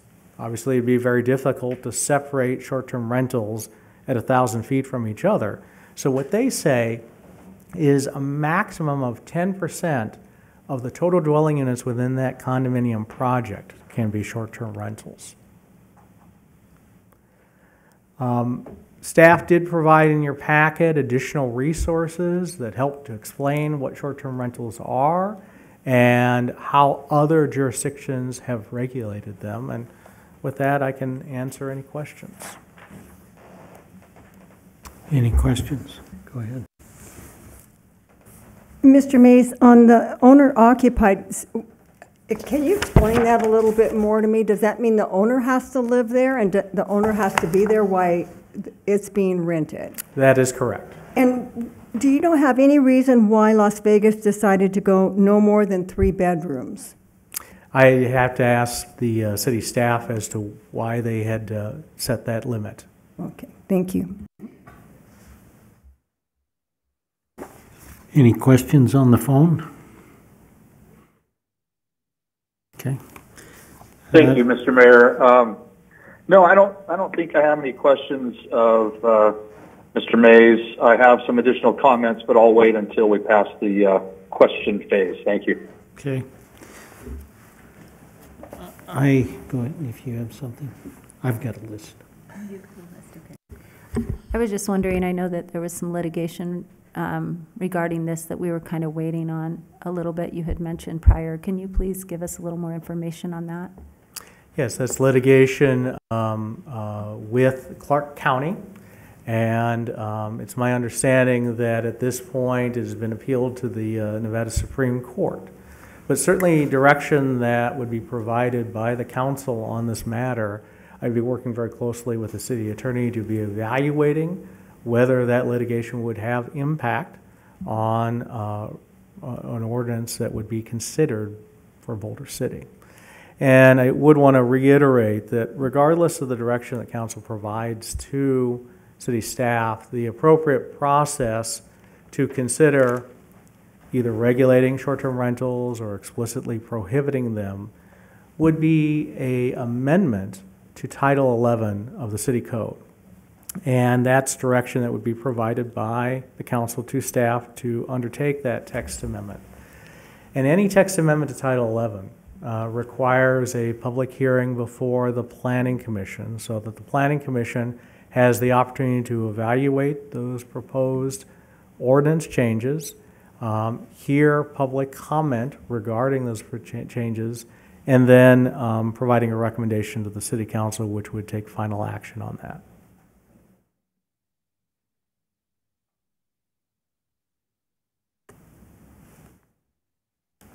Thank you. So I'd like to just point out that short-term rentals is the thing we're discussing as opposed to Airbnb. Airbnb is just a form of private organization. And so just because we use the term Airbnb, we're not going to make any determination that one company is better than another company as much as it has, if we did anything, it would have to be about short-term rentals. Just to clarify, the only questions I have are, do we need a survey of the current short-term rental properties? Are we going to avoid distances because that may be taking? Are we going to allow with conditions such as parties, weddings, noise, registration, license, penalties, fines, use of private registered organizations, and verifiable time limitation per visitor per month or per year? Operator lives in the resident permanently, not rent a room for somebody who just wants to rent a room like I do up in the legislature, and no rent charged by family and friends, zoning, unit, my writing, pools, parking, conditional use permits, notifications, surrounding properties, contact person 24/7, and therefore we need a public hearing prior to City Council. And this is a confession now.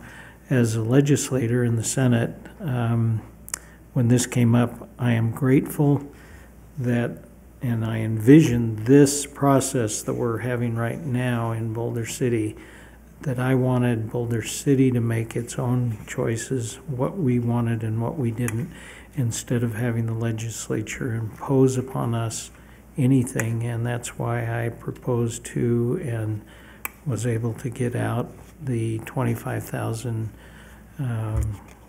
limit on population so that we could be ourselves and make up whatever rules we wanted. And I know that when you start looking at Boulder City in 1,000 feet, for instance, you know, everyone seems to live closer than 1,000 feet to somebody else. So it was problematic for us as Boulder City to do some things that other people were doing or suggesting. And so I'm grateful that we were able to have this conversation and we're able to hear from people who have ideas and have challenges, and so that we get this collision in the marketplace of ideas. And that's what I was hoping we'd have, and we do. And so as I look at this process, I would like to keep this process continuing and perhaps look at a town hall and look at a survey and look at some way of assessing where everybody's at. And I think if we did anything, it should be with the understanding that, you know, it's interesting that we say fair, because something has to be fair on both sides, and sometimes it's not fair on both sides individually, if not collectively. So I am looking forward to having something done where we have an open discussion in some way, whether that be a town hall or a workshop. But certainly I think a ballot would be the prolonged way of looking at this, and I think we are more interested in having some kind of thing sooner than later, and I would kind of look to my colleagues and see what they think. Mr. Mayor? Go ahead. Thank you. I I'm not sure if there's a win-win. I'd like to think there is the possibility of at least exploring that, and I don't know if we can truly come to that unless we meet in the town hall setting as you just suggested. I'm very much in favor of kind of getting more into the details of this from multiple sides. I think that's already been pointed out as well from council. I support that. I agree with Council Member Booth that there's a lot more of the details to be vetted out before we discuss any kind of conclusion. Therefore, I'm leaning to be in favor towards our direction to staff to be engagement of the public on this matter through the various means we've used in the past, and if we need to be more specific, we certainly can. But those are my comments for now. Thanks. Thank you, Councilman. Any other council people? Councilwoman Booth. Councilwoman Booth. Okay. I truly would like to see us have some town halls where we could really have some good details written up of what one side's thinking versus the other side. Is there some way we can meet in the middle? Again, there's not always a win-win for everybody, but I think there's that possibility if we have a good understanding of what everybody really wants. And how do they foresee? Do they see would they be okay if there was one every 1,000 feet? Would they be okay if these rules were in play?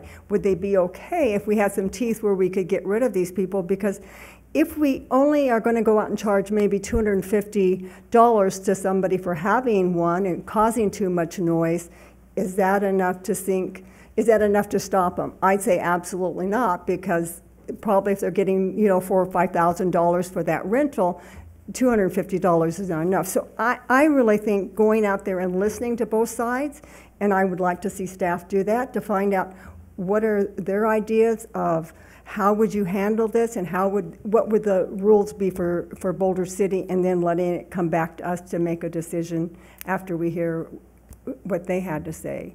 So that's where I'm at, basically. I really like your idea, Mayor Hardy, with the town hall, and maybe sending out surveys like that's been done before, and having a town hall survey, and any way we can get to the citizens of Boulder City.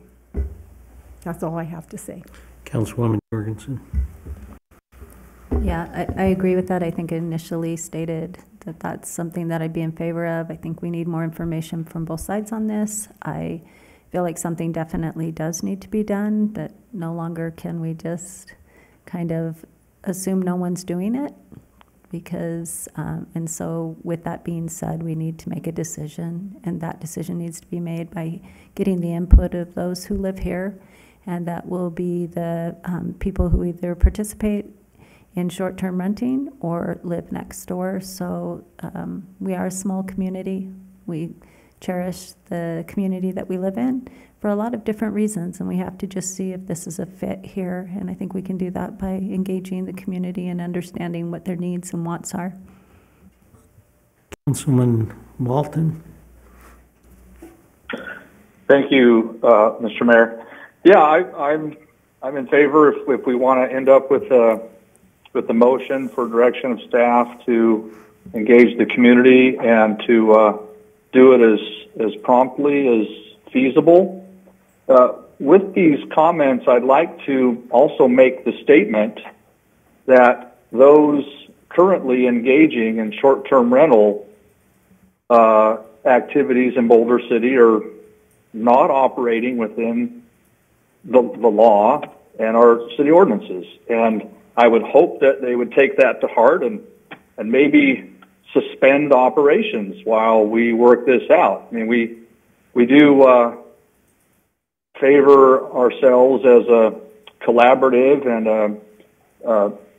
a neighborly community, and that would seem like what would be doing the right thing. Far be it from me to tell somebody what to do, but if they're not operating within the law and they know it, probably wise to at least suspend operations. So those are my comments.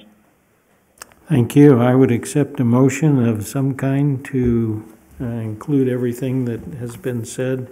I think realistically, the motion doesn't need to include the advice to cease and desist because it already is what we're doing, or what we should be doing, or what we should be telling people.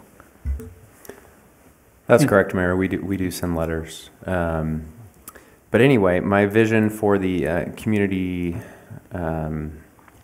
engagement on this, we could formulate several options to present at a town hall meeting. We could also put that into a survey form so we can also get people that are not able to make the town hall, but do it in a variety of formats to just kind of gauge the interest of the different options. So, thank you. Councilwoman Jorgensen, I think she's going to make a motion. Oh, maybe. So in the past, I know that we've also had it up on our website with the opportunity for that. We put it in mailers. Could that also include the information for the date of the town hall? So yes, as you said, they could fill out the survey if they couldn't come, but they could also fill it out if they wanted to come, and then encourage them to attend to be able to express their thoughts. Definitely. If we can time it correctly, we would put that in the utility mailer. We would also promote that on the website, all of our social media, including Facebook, Instagram, Twitter, Nextdoor, BCTV, something everything. In the newspaper. And I think he's here in the audience. Fantastic. And so I would move that we would instruct the staff to open communication to the residents regarding short-term rental and the town hall that we will be having, along with a survey over the multiple platforms that we just discussed. Is there a second? I'll second that. Motion made and seconded. Is there discussion? I would like to see, can I say something? Go ahead. I just would like to see in that survey and everything too, also, what is your vision of a short-term rental? So the short-term rental people could tell us what their vision was, so that maybe if the regular citizens heard what their vision was, they could maybe go along with it. They might understand the process and feel that's acceptable to them. So I'd like to have, how do they envision it being if they do want short-term rentals? Thank you. Yes, this would not be a push-pull as much as a poll. Yes. To find out. Any other discussion? Those in favor of the motion, say aye. Aye. Aye. Any opposed, say nay. Motion is unanimous with one absentee.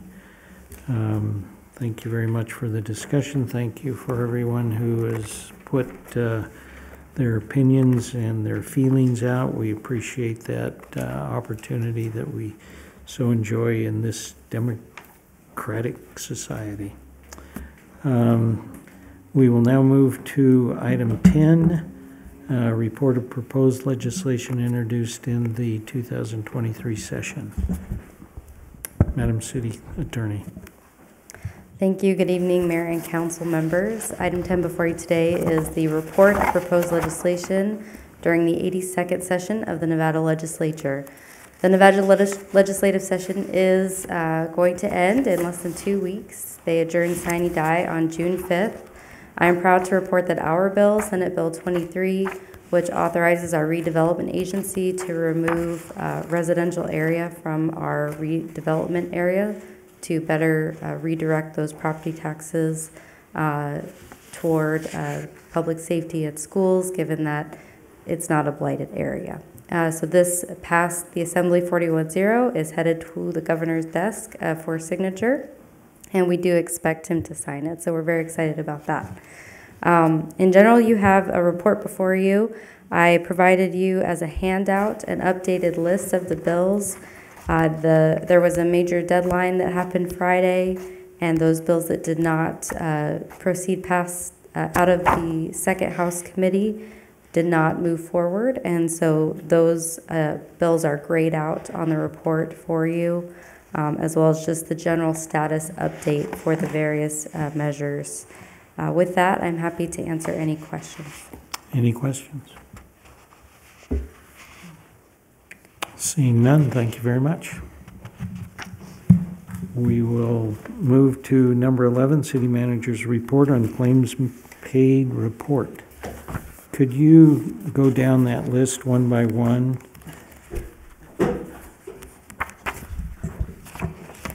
Maybe not one by one. Good evening, Mayor and council members. Tonight, item number 11 is the claims paid report for the month of April. This is essentially the city's checkbook, check register of all of the payments that we've dispersed.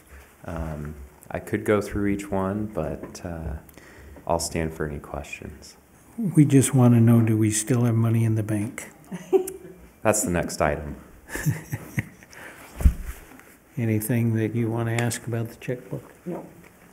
I'm with you on that, as long as you have money in the bank. We're going to the next item. Okay. Item number 12 is the city manager's report related to the financial report unaudited for the month of April. And this report does show that we do have money in the bank. So you can actually turn to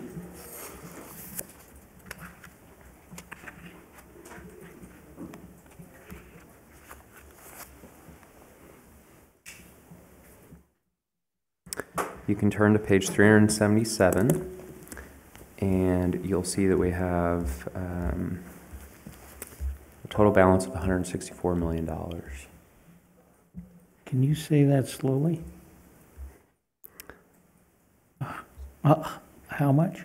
$164 million, so that includes our brokerage account and then our actual bank operating account, and then our investment pool portfolio, which is all cash equivalents. You comfortable with that? Getting more. Okay. I'm good with that. Okay. That's wonderful news. Okay, any other comments, questions? Appreciate it, thank you. Thank you. We accept that then. Do I have to vote on that? Good. That brings us to public comment. Come forward, please.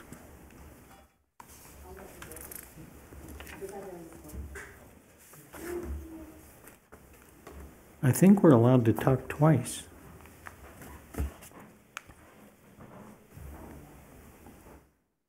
Good evening. My name is John DeMillister. If you could pull that closer to you. My name is John DeMillister. I'm a resident in Boulder City now for 9 years. My job is to take care of Kristen here, and this is actually concerning an issue from last week. She volunteers at Boulder City Emergency Aid 3 days a week, and while traveling down Utah, and I don't know if I've heard from Boulder City PD that the city says that all those sidewalks are ADA compliant, and I can tell you personally that they're not along Utah. So with that, she travels in the bike lane. She was stopped by a motorcycle officer and told rather roughly that she could not be in the street and must be on that sidewalk. And that is an unsafe place for her to travel. So basically I know you guys have been working really well with Public Works to do the grinding projects and that. The biggest problem on Utah is the driveway cutouts. And I know there's sections there. There's no way we're going to be able to bring those to ADA compliance because of the width we have there. It would cost the city a fortune to even try that. But what we're asking is that the city manager's office, which I spoke with this last week as well, and Boulder City PD, if we could get everybody on the same page, because according to the NRS code on pedestrians in the roadway, there is an exception to the rule. If there is an obstruction in your way, you can use the roadway and use the bike lane. So we need to see if we can't get the city, Boulder City PD and city manager's office, all of that, on the same page so that we don't have this kind of thing, because he was rather rough with her in the way he spoke. She's extremely sensitive, so she came home crying. And I think that's pretty much a little bit out of line for PD to be in handling someone like her in that way. Thank you, sir. Thank you. You're okay. Thank you, Mayor. Sir, did you write your name in on the paper there? Oh, no. Would you mind? Let me do that. And hers too, please. Thank you. Yeah.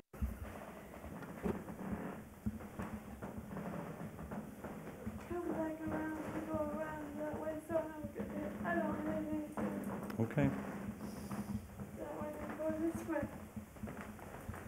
You can go whichever way you want.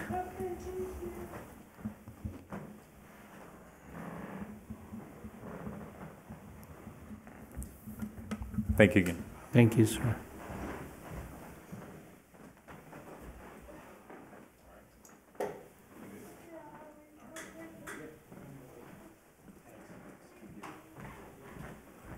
Go ahead.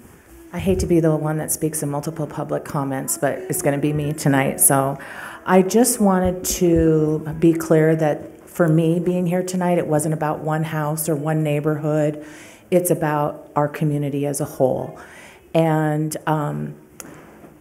I know of somebody personally that lived across from an Airbnb who was a single mother raising 3 kids, and there were people in and out of the house across the street from her constantly, and somebody knocked on her door at 3 o'clock in the morning and scared her to death. Now, in today's day and age, you do that and you're likely to get shot. And that sounds very dramatic, but it was just in the news. It just happened. Furthermore, I'm very, very disturbed to hear of the people writing in saying, I've been operating an Airbnb for a year. That is appalling.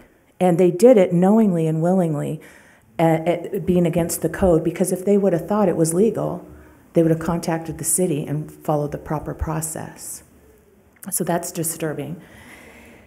And although I appreciate City Attorney Walker's comments about a civil citation versus a criminal citation, if that's the case, and we're not going to cite people because it's civil, then our code, besides Chapter 7, I believe it is, which is the police code, is unenforceable. I want to read to you in Chapter 1-3-2 again what the definition of a misdemeanor is. Misdemeanor: any offense deemed a violation of the provisions of this code, which is a lesser offense than a felony as defined by state law. Now, I understand what the city attorney is saying. It makes it cleaner, but people are getting mixed messages, as I said, and the city does need to take a stand on enforcement, because this is a quality of life issue. These I don't have it in my neighborhood. I have an HOA, but I can guarantee that if it was happening in my neighborhood, I would be coming uncorked. It's a quality of life issue, and it's affecting these people's lives. So I really encourage you. I appreciate all the comments tonight, particularly Councilmember Walton, serving on the Planning Commission. He totally has a deep knowledge of it. So I thank you for bringing this forward, and I thank you for your time and your consideration of this matter. Thank you. Any other public comment on the phone or written? 702-589-9629. Seeing no call-ins and no writtens and no one else in the audience, the meeting is adjourned. Nope. Oh, it's not adjourned. We have to have our council report. Man, I keep trying that. Sorry. Council report. Go ahead. First and foremost, I want to say congratulations to Mayor Hardy on getting the award in Carson City for being elected to the, tell me what to be nominated to be Legislator of the Year, or? I tried to stop this report. No. We want to hear all about it, because congratulations, you deserve it, and you do so much for so many. And thank you. So tell me what it was about. Okay. Okay. I'm not going to take your time to say what it was about. Former Senator Joe Hardy was inducted into the Nevada State Senate Hall of Fame last weekish. Thank you. And you're also going to be a Person of the Year for the hospital gala this year. So you are just this amazing person that we just all love. But moving on, I wanted to share a quote by Franklin D. Roosevelt as we reflect on this coming Memorial Weekend. And his quote was, "Those who have long enjoyed such privileges as we enjoy forget in time that men have died to win them." And so I just really like that for Memorial Weekend and hope people think about that. And I also was delighted to read in the newspaper today that the Lower Colorado River Basins states have agreed to cut water allocations by $3 million, which is going to be a good start on moving things forward and coming up with a long-term solution. And I also wanted to remind everyone that May 26th and 27th will be the Best Damn Barbecue Challenge, sponsored by our Rotary. And they'll also have a car show and a fun zone, antique market. And I can't wait to go and eat all the barbecue stuff that they're going to offer there. So that's all that I have to share. Thank you. Thank you. And Councilman Walton, are you still there that would like to say something for City Council report? I'm still here. Thank you. Congratulations, Mayor Hardy, on your recognition for your service to the state and your various positions. Considering the distractions that I have and where I'm at, I'm going to go ahead and pass on my council reports today. Thanks. Thank you. Councilwoman Jorgensen. Thank you. It's a small community, so I echo what Councilwoman Booth said. All of my committees were canceled this week, so I don't have any committees or board things to report.